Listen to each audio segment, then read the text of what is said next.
of their money-grabbing speed. And we love them just as much, and we have to always remember that. And we also love the people who work here. We love you who wear the orange vest that say pro-choice schools excellence. Good morning, everybody. I'm Alejandro Rodriguez with LifeSite News. And I'm Danielle Zuccaro. And we're right here in front of a Planned Parenthood protest preceding the March for Life event that's supposed to take place tomorrow in honor of the 49th anniversary of Roe v. Wade. And Danielle, what's crazy about this could very well be the last Roe v. Wade, last year that Roe v. Wade will be law in our country, and which is amazing. What are your thoughts on that? Yeah, so incredibly exciting. We're kind of on the cusp of like and potentially a new wave in the pro-life movement, we could say. So yeah, people are out here today kind of with the anticipation, I think, that maybe this will be the last one. We'll have to see.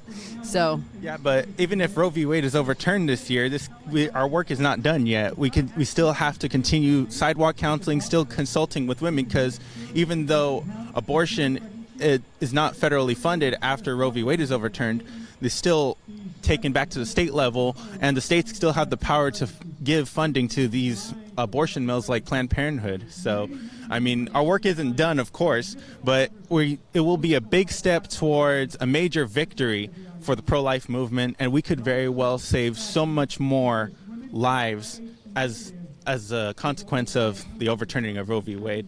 So it's really exciting, isn't it? Yeah, no, definitely. And that's why we're out here today. We're in front of one of the bigger Planned Parenthoods in DC, and they're having a rally behind us with a bunch of speakers, pro-life speakers.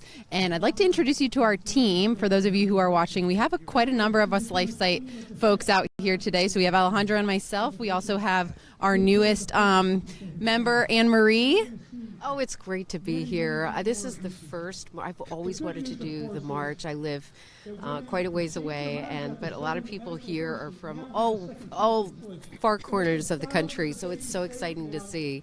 I'm so glad to be here. Yes, and we're happy to have you as a new part of our LifeSite team. And Jim Hale, our renowned videographer. Hey guys, Jim Hale here. I got my camera. I'm working today with our new Health Issues and Answers correspondent, Anne Marie Schieber. We're so honored to have you join our team, Anne Marie. We've already been out here working today, and this is incredible, isn't it? It's rainy, it's cold, it's a horrible day, but look at all these people here. We just talked to a big group from Lafayette, Louisiana, and you know, this movement will not be stopped, Danielle. I think that's the thing, just coming out here and seeing these dedicated pro-life warriors. We have Reverend Pat Mahoney, Dr. Michael New, Priests for Life are here. And as Dr. New said, and you and Alejandro were talking about, our work has just begun, even if we do overturn Roe v. Wade, because this clinic will continue dismembering, slaughtering unborn children in the womb, no matter what. So we have to keep coming out here to these sidewalks, to these places. But we need to bring in Brother Nate here. Come on. Come on over, Nate. Nate is our new social media person on our marketing team. How are you doing, Nate? Have you been to the march before? I have, yes. And, I'm so excited and blessed to be here today. I always am just astounded by the younger generation that we have out here. We're facing some pretty dark and some would say scary times in our history right now. So seeing, a young generation out here fighting for moral and just causes, it gives me some hope and some optimism for our future. No, definitely. And I think we'll see tomorrow again hundreds of thousands of young people. So it'll be very, very exciting to see all those people. And I love how people always bear the worst elements to be out here for such a great cause. So I would like to bring in one of our friends over here. He's the man who runs the pro-life license plates. Why don't you introduce yourself and tell us a little bit about what you do? It's Larry Surignano. It's one of those long Irish names. Tough. I also do the pro-life flag, so we're trying to promote that. It's on the podium. The Choose Life license plates are on the road now in 34 states and DC. We raise about $2.5 million a year to help promote adoption, an alternative solution. And we meet with sidewalk counselors all over the country, working to get the word out that adoption is a viable option. That's so wonderful. I just bought mine this week, my pro-life plate. I'm so excited. And I actually have a pro-life flag as well. Can you tell us about the pro-life flag and what it symbolizes so our audience knows? The national flag was a contest, a March for Life and Students for Life and all put out the word. We had over 600 applicants. They narrowed it down to one, and this is it. It's 2 babies' feet, a boy and a girl. It's held by the mother's hands, and it's the universal symbol to plant our flag that we are pro-life. It's important that we are out there and talking about it and letting people know that we're proud. Just like these people are proud they've had abortions, we're proud to be pro-life. Absolutely. And have you seen this take off? It's taking quickly? off. You'll see it in a lot of pictures. It's always at the Supreme Court now. It's showing up. There'll be a lot of them here at the march, I'm sure. I went to take it to buses for the various churches in Northern Virginia, and a lot of them already had theirs. Yeah, so That's so wonderful. that this is going to take off. That's so great. And you can also buy bumper stickers, right? By bumper stickers, there's also a little sticker for the back of your phone and cover. There's face masks. Hopefully we won't be using those much longer, although it would improve my image. And anything we can do to get people talking about the pro-life cause on a regular basis. That's what we're all about. And you do so well. Thank you so much for all the information that you provide. Thank you. Thank you so much. Thanks for all you do, and thanks so much for being a beacon of hope for a lot of people on the road. There are 18,000 kids that are in foster care ready to be adopted. I urge people to take a look at becoming a foster parent and working your way into an adoption. Thank you. Wonderful. Thank you so much. Thanks for your time. Thank you so much. Well, the speakers behind me are continuing. We have quite a lineup today, actually. We have Reverend Pat Mahoney. We have the people from Stanton International. We have Dr. Michael New. So we'll try to bring some of them over so you can hear from them personally. Did you see anyone else you knew around here, Alejandro, or what do you have to say about like the young people that you've seen? Oh, it's actually really exciting because I see a lot of my people, especially from my generation, who are like in the 20s or, you know, their teens, just hitting the very end of it, the 19, 18-year-olds around there. And one thing that I like to see is we are the pro-life generation. And it's extremely thrilling because, you know, I see a bunch of different people who are liberals in my generation, such as when I went to the Loyola Marymount protest, and then there was counter-protesters who were liberals and shouting at us, and these were Catholic students too, Danielle, and it was just very surprising because you don't expect that at a Catholic school, but then again, it's a Jesuit-run school, so you don't really expect it to be Catholic, but anyways, it's a very nice turnaround to see that there are good pro-lifers as part of the generation and are very motivated to be a part of this movement. And I really would like to interview some of them and just kind of take a listen to the speakers right now. But yeah, so thank you very much for joining us. If you're just barely joining us, I'm Alejandro Rodriguez with LifeSite News, and this is Danielle Zuccaro. Say hi, Danielle. Hi, everyone. If you're just new joining us, we are in front of one of the bigger Planned Parenthoods here in DC. On the day before the March for Life. We're out here today. We're listening to a bunch of speakers behind us who are doing a rally, and I think there will be a little bit of prayer later. And we're hoping and praying that one day this horrible place where much death takes place will one day be closed. And so we're here praying and showing our presence for any women who might be heading in there today, that we are on their side and that we're on the sides of their children. So thank you for tuning in. We're glad that you're watching along with us today. Be sure to check out our coverage tomorrow as well. The march itself begins at 1. The pre-rally begins at 12. We'll also be going live. We'll have our wonderful co-hosts, John Henry Weston and Claire Chrétien, in our home offices, and they will be anchoring with the two of us, and we'll be marching along and bringing you live coverage then as well. So pray for us and pray for the weather, because as you can see, it's rainy and it's about to turn to sleet and snow later today as well as tomorrow. So we will be bearing all of the elements, and could definitely use your prayers, especially for our equipment. So thanks so much for tuning in, though. And I wanted to see if we could maybe see one of our young people behind us. Maybe we can bring a young person on screen, but they're also kind of, 1 second. Yeah. Yeehaw, get her done. Yeehaw, get her done. See if we can walk a little bit. Yeah. Thank you, Mark. Praise the Lord for all that you've done and continue to do. So, Life Runners are here. Dr. Pat Castle, want to say a word? You know, this is a very interesting Planned Parenthood because they're quite woke, and as you can see behind me, there's the large Black Lives Matter sign, which is quite ironic considering that's a large percentage of the babies that probably come in here. So it's just an interesting, ironic sign on their building. So just wanted you to notice that. They're doing some cheers.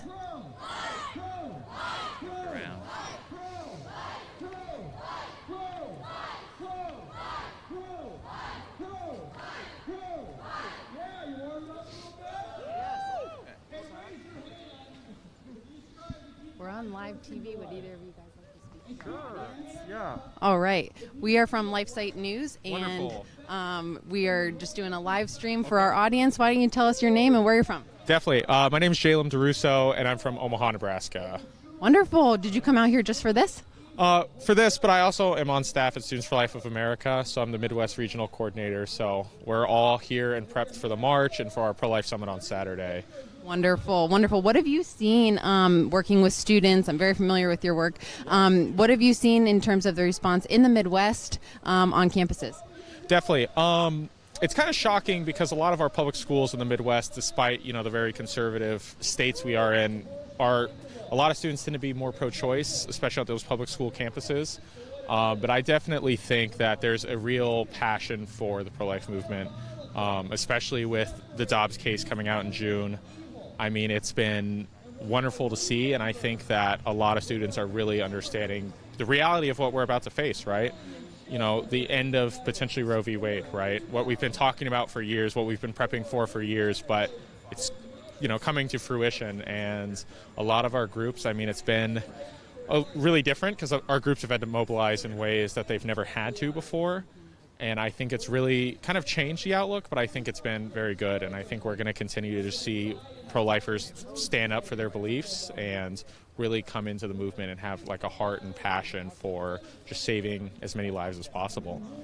And how many students, did you bring students from the Midwest here today or tomorrow? So there are going to be students from the Midwest, lots of them. I know like one of my groups out in Kearney is bringing over 200 students. One of my groups, Benedictine College, is bringing, I think, 300-400 students. So large, wonderful groups of students, and I'm just excited to see all of them and everyone else that's coming out here. That's so wonderful. Well, our team will also be at your Pro-Life Summit on Saturday. So do you have any preview things about that? Definitely. If you're coming to the Pro-Life Summit, if you don't have a vaccine, just be ready to get tested because we will have testing available, and then just bring open hearts and open minds because we're ready to help you be prepared, especially as we prep for, the end of Roe v. Wade and the end of Doe v. Bolton. And it's going to be, I think, one of our most exciting years because we're really kind of celebrating the end of Roe v. Wade and what that's going to look like. And just so our audience is aware, what exactly is the Pro-Life Summit? Definitely. So the Pro-Life Summit is from the kind of the successor of the Students for Life National Conference, which was the largest youth pro-life conference in the world. Now we host it with Heritage Foundation, Live Action, Alliance Defending Freedom. So we have the National Pro-Life Summit, which is going to have thousands of people come together this year at the Omni Shoreham Hotel in DC. For just a day of pro-life training. You'll hear from people like our president, Kristen Hawkins. Former Vice President Mike Pence is going to be one of the keynote speakers. Missy Stone from Reprotection. I mean, we're having some wonderful people in the pro-life movement that are coming to just share their knowledge and share how that people can get involved to really be equipped to defend life, especially in the new era that we're going to be entering soon. And especially on the college campus and in the high schools where Planned Parenthood is very much infiltrating.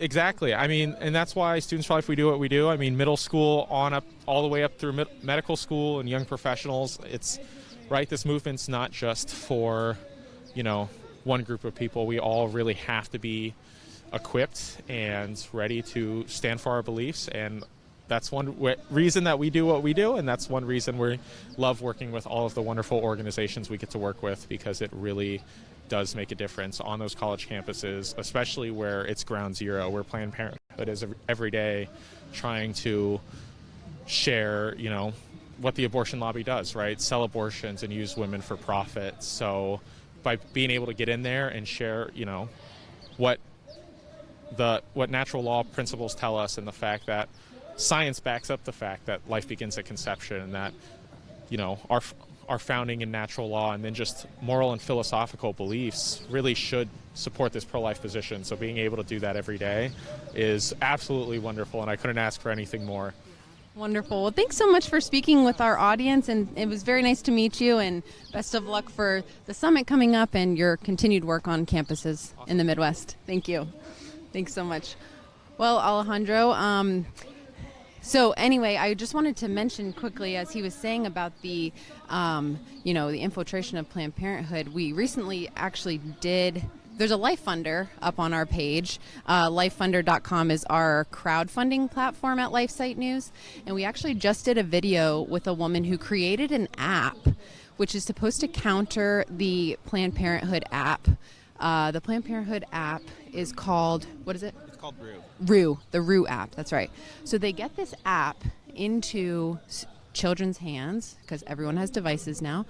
And, Planned Parenthood is not only infiltrating like curriculum and school boards and stuff like that, but now they're on people's devices.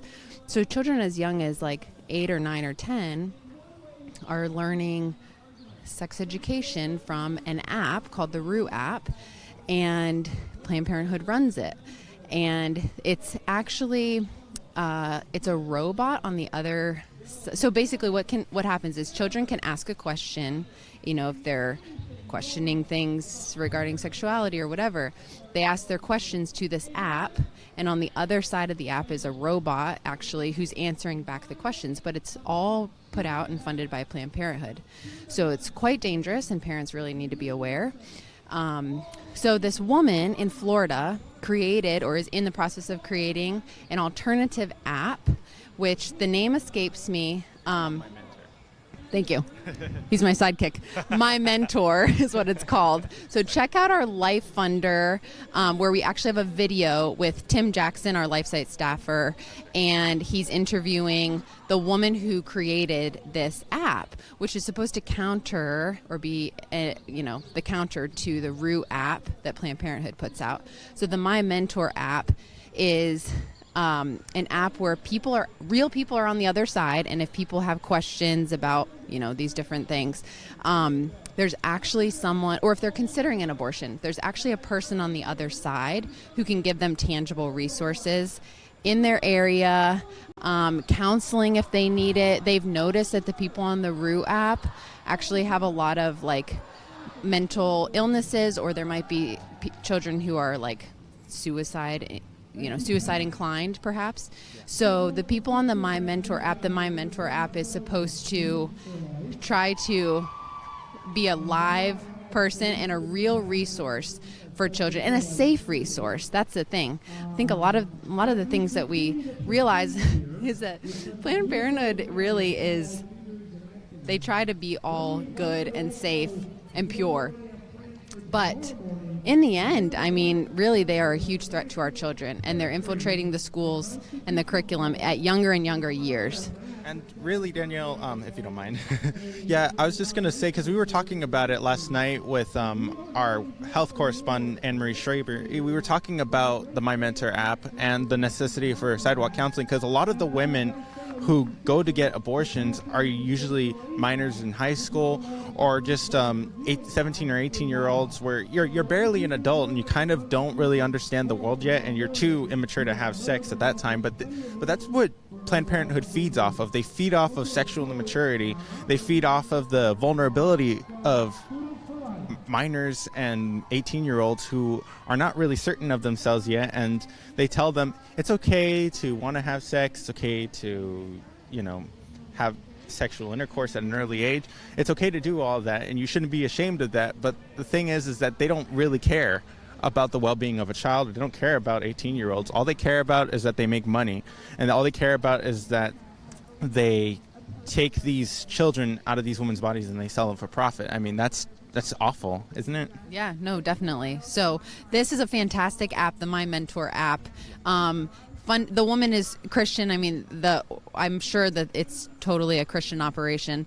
But you can go on to our Life Funder and you can actually donate to it, and that will help her get the necessary funding so that this can go live this year, which I think it's in the final stages. So that would be a great way to put your pro-life beliefs into action by donating to this Life Funder, which is a great contrast to the Planned Parenthood app that's out there. Yeah. If you folks are just joining us, that gentleman you just saw there is our video producer, Jim Hale. And if you're joining us, I'm Alejandro Rodriguez with LifeSite News, and this is Danielle Zuccaro.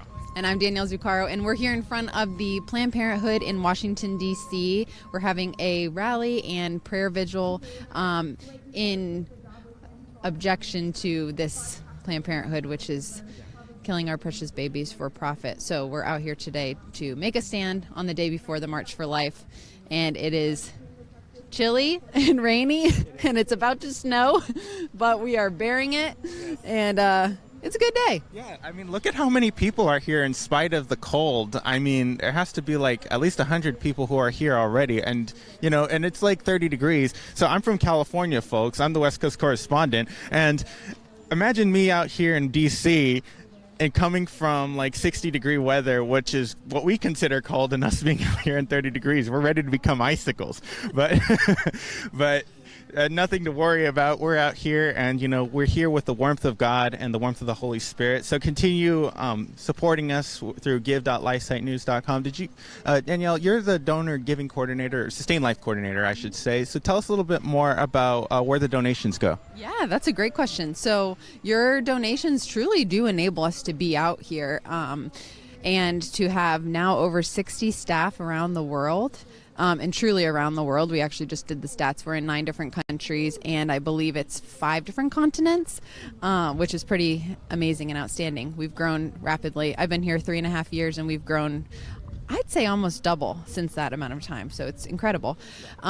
So anyway, your donations really allow us to be able to travel, to have good equipment, like the fancy equipment, which you can't see, but I can see in front of me. But it's quite nice equipment, which allows you to get high quality coverage of things, and to allow many of our staff to be out here with a good presence. And I know probably many of you will be out here tomorrow marching. And if you see us, please stop and say hello. Maybe we can take a selfie. That would be cool.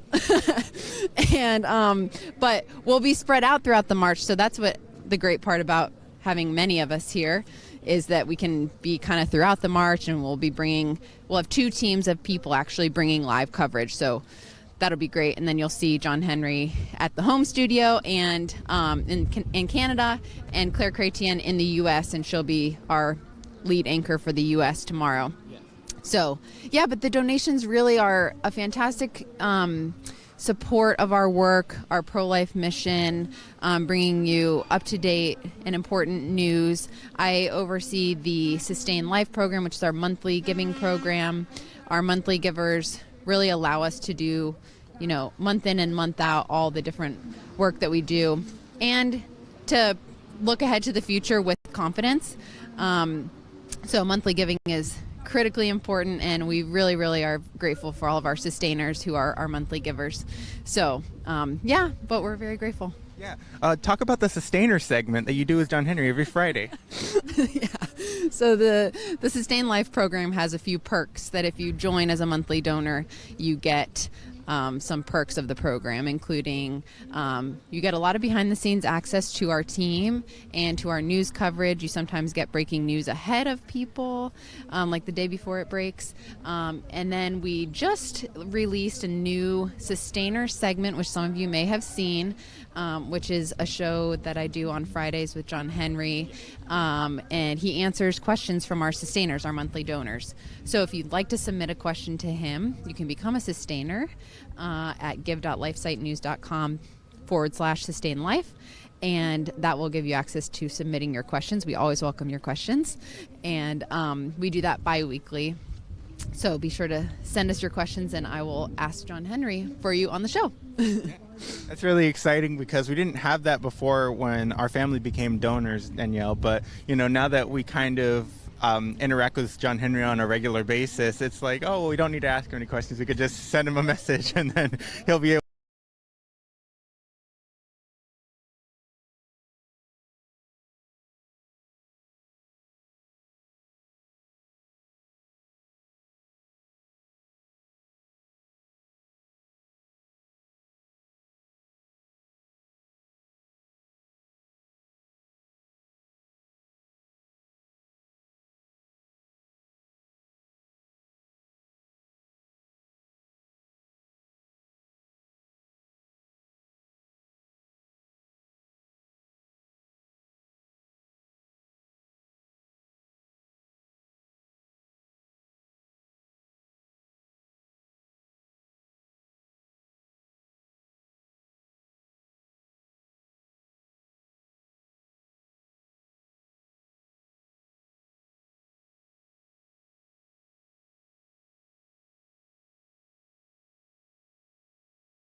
Hey everyone, this is LifeSite's behind-the-scenes operator Walter Willits. Unfortunately, due to the rain, it seems our gear may have gotten soaked in the wrong ways. And so, because of the technical difficulties, we're going to have to end the stream right now. If you stuck around during this, our live stream will return shortly graphic. We appreciate it, but that is all we have live streaming today. They are currently working on shooting other coverages that will be edited and posted later today and tomorrow. And of course, we'll have the main live stream for the March for Life happening tomorrow. And that should go live around noon or 12:30 Eastern Standard Time. Which of course will have accompanying blog posts and articles, the usual procedure. So once again, thank you for watching this. We're going to go ahead and conclude the stream. And keep an eye out for other content that we put out today and tomorrow. Thank you very much. God bless.